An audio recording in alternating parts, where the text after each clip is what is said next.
I am just absolutely speechless right now. The Sharks beat the Avalanche in the best game played all year for the Sharks, 6-2. We really look like a team out there. We beat them 6-2. 5 of those were actual goals. One was an empty netter, but that was just incredible. Our defense played well, which it hasn't done all year yet.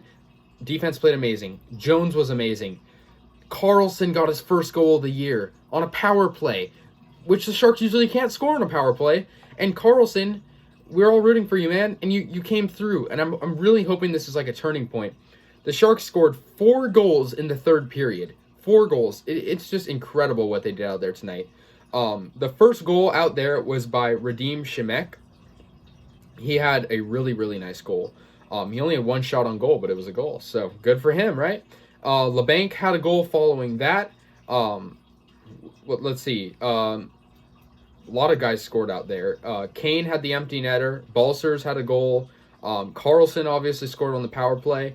And that was it, I'm pretty sure. So, and Leonard had a breakaway. So just incredible. We were able to do everything out there tonight. We were able to score, play defense. Jones is making incredible saves. And we got to remember, this is the Avalanche, a team who is, before the season started, named a cup contender. They, I mean, not to discredit them or anything, but they have Nathan McKinnon and they, you know, a bunch of other good players, Mikko Rantanen. We scored 6 goals on them. Something we can barely ever do. And I'm going to give it to the Sharks. Their offense lately has been great. I mean, you look at the loss against the Blues, we still put up 6 goals against them. So, I mean, the offense is just doing amazing. I'm so happy. Jones had a 94% save percentage. He's barely been over 90 all year, and yet he makes 33 saves on 35 attempts. I'm just so happy right now. I mean, obviously, we're still not a very good team in terms of standings, but if we can keep this up, and you know, for the Avalanche, they scored the first 2 goals. Those goals were by Gerard and Landeskog, the captain.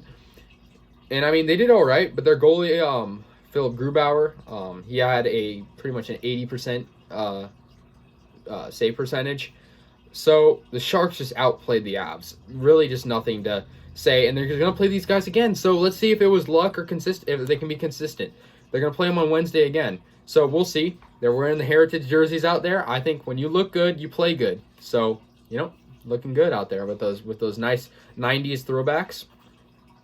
But, you know, I'm just so proud of what these guys did out there tonight. I haven't seen the Sharks look like this since 2019. And that's when we had, you know, in our glory days. But we did, everyone pitched in. It flowed so nicely. And the third period was just a thing of beauty. It was tied going into the second intermission. And what do you know? The Sharks score 4. And then in all they scored 6 unanswered goals against the Colorado Avalanche. And the Avalanche did have some absences, but so did we. Tomas Hertl is not in that lineup, and I'd say he's one of our best players. So, you know, kind of, they, you know, a little bit of a swap. They had some guys out. We had one of our good guys out. But, you know, I think the Sharks realized if we lost this game, we would have lost 3 games in a row. We obviously lost to Minnesota badly, and we lost to St. Louis the other night. We could, you know, the Sharks, they stepped up to the challenge. They stepped up to the plate. You can't lose 3 games in a row, especially, you know, with the way the season's going so far. But they did the impossible. They scored 6 unanswered goals on the Colorado Avalanche to beat them 6-2. They moved to 8-9-2, which isn't great. The Avalanche moved to 11-7-1. But I think I see room for improvement, but I think the sky's the limit. I don't think we can get worse than what we were, you know, look at the Minnesota game just the other night. What was it, 6-2 against Minnesota? We beat these guys 6-2, and I think the sky's the limit for these guys. I think we're only going up from here. So let me know what you guys think. Like I said, the Sharks will play the Avs again on Wednesday, so that'll be a really good game to watch. But that'll do it from here. 6-2 Sharks, and thank you guys so much for watching.